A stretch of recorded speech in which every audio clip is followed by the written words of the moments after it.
Hey, how are you today? This is Josh Patrick, and you're at the 50/50 Accelerator podcast. And my guest today is Rand Selig from the Selig Capital Group. Rand is an M&A advisor, and he has done some very, very interesting stuff. But before we get to that, I have to ask Rand my famous first question. So let's bring Rand on. Hey, Rand, how are you today? Thanks, Josh. Everything's well here, and I appreciate being your guest today. So, my first question I love to ask people is what is the problem that your business solves? Um, my clients for over 3 decades now have been primarily private companies where the owner and often founder is looking to exit.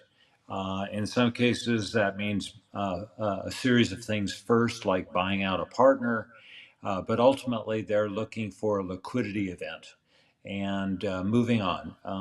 More often than not, these people contact me through their law firm or through their accounting firm, or in some cases through a referral from a previous client of mine. And the first thing they say to me is, "I want to retire." So That Rand, happens. so Rand, I wanted to stop you there because what's the problem that your business solves? Not the reason people work with you or what you do. Yeah, we help companies with the transition to a new owner and build Okay, value I'm going in to the stop. process. I have to stop you again. You're Okay. describing what you do. Now, I have to tell you this because I do this with every person I've ever talked to that owns a business. Oh, Almost yeah. none of them can tell me what the problem is they solve. They continue to tell me who they serve or how they do it. So let's try it one more time. Your Okay. business is in the M&A world. So the Yeah. problem that you solve is The problem that we solve is that companies don't know how to get the liquidity they're looking for and don't know how to build the value that they think their companies represent. okay. So what you're saying is the problem you solve is business owners who need advice on how to leave their business. Correct. Okay. So, just for the listeners here, this is something I do all the time. And it's a really important thing because if you don't know the problem that you solve for your customers, how are they going to know whether you're the right person for them or not?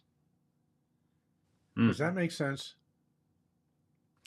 Well, I think it does, and there's probably a reason why You had to ask me 3 times, and you probably have other guests you're asking 3 times the same question, and that is that these are not completely separate arenas. The process matters a lot. Uh, because if your process is not a good one, if you're not communicating well, then you're not gonna work well with your client, and you're not gonna solve the problem. There's no question about that. But here's the challenge that I think businesses have, and I think almost all businesses fail. And this is that the amount of M&A firms is in the thousands in this country. So Right. when someone's choosing an M&A firm, how do they know your firm is the right one versus another firm? For example, you won an award as the best. I forget again. I'm drawing a blank on this. I'm sorry. Yeah. Um, The best sustainable investment banking firm in the San Francisco Bay Area. okay. So my guess is the problem that you have that you solve has something to do with that, Right. which makes you unique among the other folks. So I'm curious, what is a sustainable M&A firm? Well, that's just one of the categories Wealth and Finance International has. It reflects the fact that we've done a lot of work with quite a variety of industries, but we also spend time with um, environmental firms, firms that are concerned with products and services that are, in their view and in our view, doing more than just making money. So, do you find that these owners are different than, say, the run of the mill owner who just wants to sell their business? Uh, yeah, yes and no. The problems that they have and the difficulty they have in just pressing a button and having a new buyer show up and having more money to offer than they had anticipated is the same for everybody, regardless. There's a lot of personal issues they need to go through, a lot of anxiety about what am I going to do after I have sold my company. I've spent 20 years building this company. It is my identity. If I rip my business card in half and throw it in the trash can, I turn invisible. I'm very anxious about that. So there's all of these kinds of things are across the board. It's a very common set of themes. Um, the issue of what kinds of steps need to be taken to uh, resolve problems, to have answers, or actually get the problems removed prior to a buyer coming along and discovering those problems themselves, and then being discouraged and maybe losing interest in the opportunity is also something that all these companies face. Um, So, what's so different? So, what's different between your clients and the run of the mill client? Um, well, I don't know what a run of the mill client is Somebody, necessarily. somebody who could care too less about the environment when they go to sell their company. Well, we deal with more than just environmental issues. The lens that we look through, and it's a very subjective thing, is this company doing something that we think is going to be helpful to on the planet, or or is it just simply a commercial enterprise that's just making money, and they don't care about their employees, and they don't care about really their customers or their clients either. Those are companies that we prefer not to work with, and typically don't. Uh, so so yeah, it makes our life good when we're working with somebody that it believes in what they're talking about, is demonstrating that, and we can help them go through our process to achieve their objectives. How we differentiate ourselves in process from every other investment banking firm I've ever come across, and I worked with several before starting my own firm, is we start with understanding our clients' objectives. And in some cases, uh, that's a challenge for them, because they're really not thinking about it that way. They're thinking about the operating issues that they're facing, and so it's really important for us to have them understand their objectives, for us to understand their objectives, so that we can work together to meet or exceed those objectives. So, when you talk to a business owner, I am going to bet that 9 times out of 10, and you ask, what are your objectives? They're going to say, huh? And when they say, huh, what do you do then? Well, then I break it down into pieces, because the objectives is a big word, and it can be daunting. So I talk about things like when we find an attractive buyer. Uh, uh, do you care what they do with your employees? Do they care about keeping your name on the company? Do you care that they do, how they honor the quality of what you've been doing for all these years? Um, those kinds of things helps them a lot. And we also, of course, dial into financial considerations.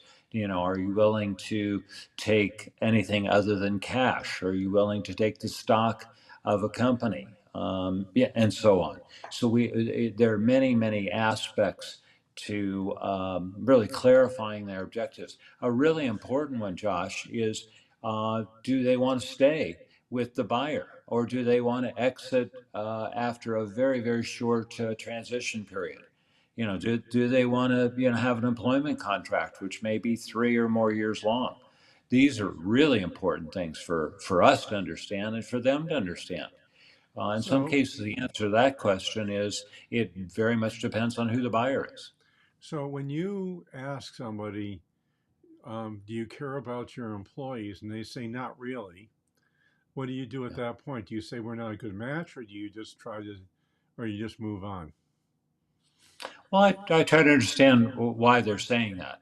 Yeah. It could be that they say that they have a very good team, but the team has been well compensated. They have many other opportunities. And if the buyer has other people who can do and meet all the other objectives that this owner has set out, that they're not going to be captive to that particular thing. They're going to make Hmm. the case, and with my help, about these employees and the organization, and they do hope that the buyer or the merger partner will keep these people on. Are most of your sales to private equity, or are they to other private buyers or public companies? Um, well, that's a whole nother process that we go through. A lot of uh, investment banking firms, seize on the obvious low-hanging fruit, the obvious candidates who's going to be the merger partner or the buyer. And we say that's too easy. What we need to do is set up categories of potential partners here, and then fill out those categories and then prioritize them. And in some cases, our client says, we don't want to even have a first conversation with this firm and this firm, and these firms that are on your list should be bumped way to the top because we've experienced them, and they fit. They're very aligned with how we go about business and what we believe in. So it's a process that becomes our joint uh, marketing list. So there are strategic buyers for sure. There are buyers who are very concerned with expanding their footprint. So they're only, say, East Coast firms, and they really want a West Coast presence. There are certainly financial buyers, and they're all different kinds of financial buyers. Some have a very long uh, leash on what their own exit strategy is, and some have a 5 year clock, and that's it. They're really unwilling to budge with that. So So the uh, 5 year clock tend to be private equity. that's right. Um, That's right. so it sounds like most of what you sell to are other private companies. And Yeah, I think if you're a that's right. strategic buyer, you're likely a competitor. Um, in my opinion, that's actually the best buyer for business all the time. Yeah. Especially if the strategic buyer happens to be $1 billion company. But we won't get into that. There's a whole strategy that a friend of mine uses in the M&A world with that. Um, but what I find is that fit is just a hugely important thing. And Yeah. I've been, Right. I don't do M&A work. We don't sell businesses per se, but we advise on it and have Yeah. over the years. And what we Yeah. have found is that having cultural fit is a hugely, hugely important piece in having Yeah. a successful transaction. Yeah. Um, and I find that you almost never get that selling to private equity because they have a different motivating force than your competitor down the street who you've known for 35 years, and you work in a relatively similar manner. Well, I think the difference for a financial buyer, which of course PE firms are a big part of, that they often are buying a firm that they think they can, through capital and maybe through the injection a senior, maybe a chief executive officer, somebody like that, they can enhance value over time. But that's not a cultural thing necessarily. That's more about they like the company, they like what it's doing, and they see it at a certain level, and they believe that in their time frame they can bring additional value, which is then they're gonna benefit with. And the structural element for a lot of PE firms, of course, is they want the seller to play along with them over some period of time, so that it's not 100% cash out. Yeah, So, in my experience with that is it rarely works out well for either the mm, seller or the buyer. hmm And the reason is, even though a PE firm says we like this business, as soon as they buy it, they change it, and they don't listen to the owner, and they yeah, ignore the owner. And if they have a 3-year agreement, the owner's going to be there for a year before they fire them. They load up the company with all sorts of unnecessary expenses. Now, this works great if you have $1 billion firm you're buying. But if you're buying Joe Schmo's $25 million plumbing company, and you think that Joe Schmo $25 million company who came up through the plumbing business without ever going to college is going to interact well with a Wharton MBA, I don't know what these guys are thinking. yeah. Well, that's a classic mismatch. And if I I, were involved in advising and doing a transaction, this would show up very quickly in our objectives. We probably wouldn't be even talking to a financial buyer or PE firm yeah. because of they wouldn't show up on our priority lists at all. And we'd be looking for people who are going to resonate and appreciate and probably keep the integrity of the firm in place. So let's talk about philosophy for a while, because this is something that is unusual in that most M&A people I know, same thing with headhunters, by the way, they know nothing about the company values, nor do they especially care about them Yeah. because they think company values are relatively unimportant. At least that's been my Mm, experience with PE mm, firms. mm. Um, I mean, there are exceptions out there. There are some PE firms that are great at integrating. Yeah. Most Yeah. are not, in my Mm, experience. mm. Um, and what I think happens, and this is really a mistake, almost everybody I've ever met who sold a business has seller's remorse. And the Mm. seller's remorse often comes around with what the buyer does with their business.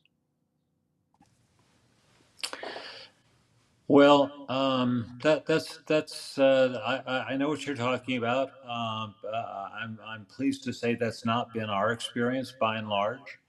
Um, again, because we are so adamant about this objectives, and we don't just do it up front. We return to it periodically.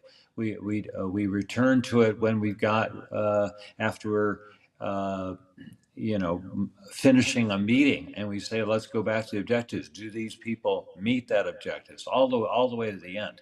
So we can hold it true and honor that. Because and it's fine if an owner wants to adjust their objectives as they learn more about what the opportunities are and who they are, and what the possibilities are.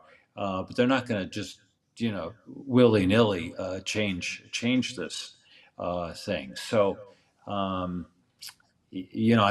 I think seller's remorse is something that happens because one of the key objectives is that the seller wants to retain things about the company that the buyer either doesn't care about, and we know that, or they say that they care about those things and then they really don't.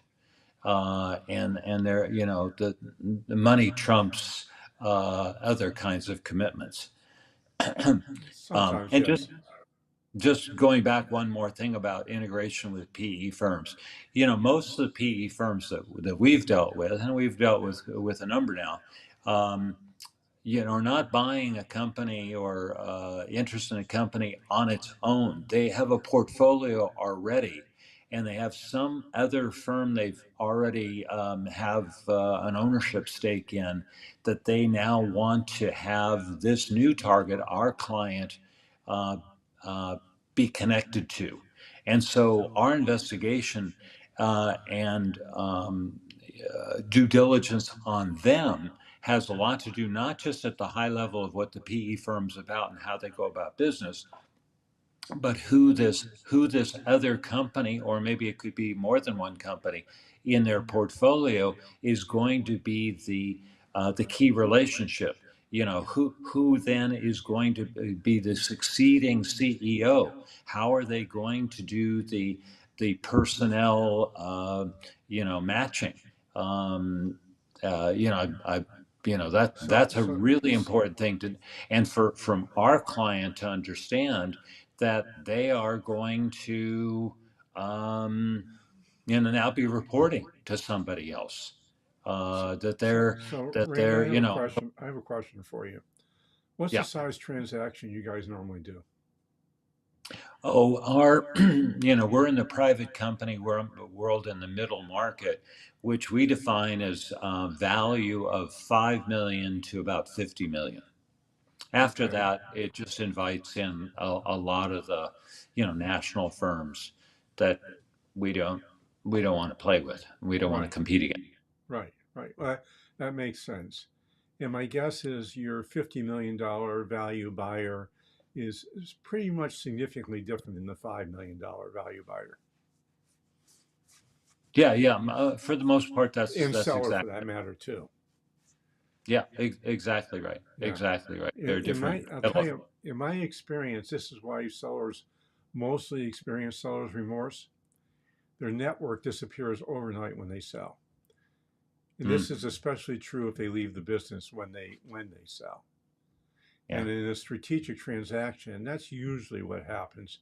The owner doesn't stick around because the buyer says, I've got my systems, I've got my people, and we're going to move all that over here. I want you, when I sold my business, they wanted all my managers, all my systems, but they didn't want me. And I Oh, didn't want them, so it was really easy for us to part ways. But good. still, it became a very lonely year for me Yeah. when I sold my business because my social network from business fell off the cliff overnight.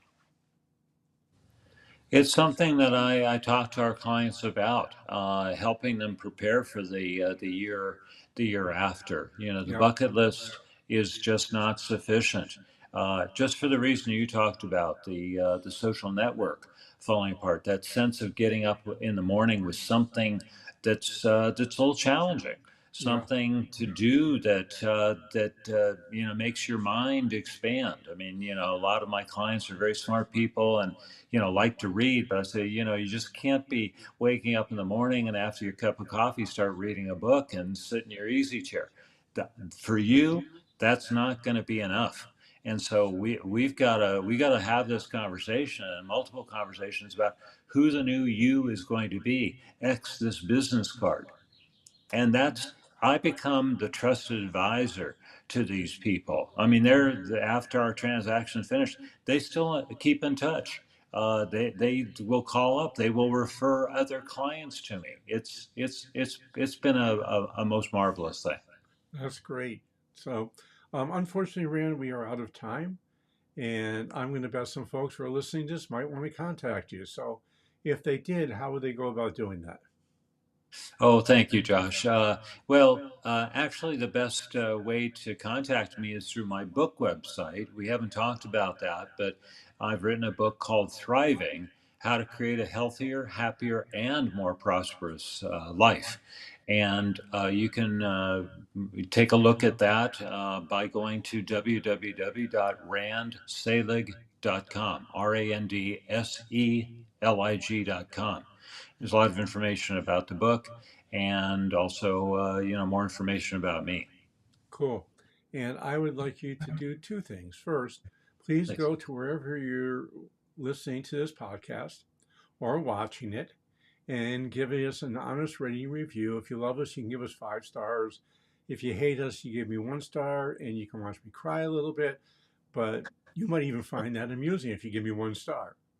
And the second thing I'm looking for is we're looking for private business owners that are willing to come on the podcast and talk to me about their business, the challenges they've had, the successes they've had, and what they did to overcome the challenges. Because if you create a personally and economically sustainable business, you have had challenges.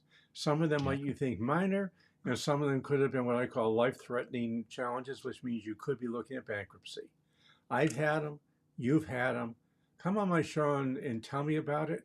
Send me an email at jpatrick@stage2solution.com.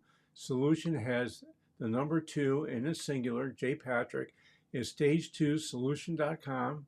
And we'll set up a time to talk and see if this podcast is right for you. So this is Josh Patrick. We're with Rand Selig. You're at the 50/50 Accelerator podcast. Thanks a lot for stopping by. I hope to see you back here really soon.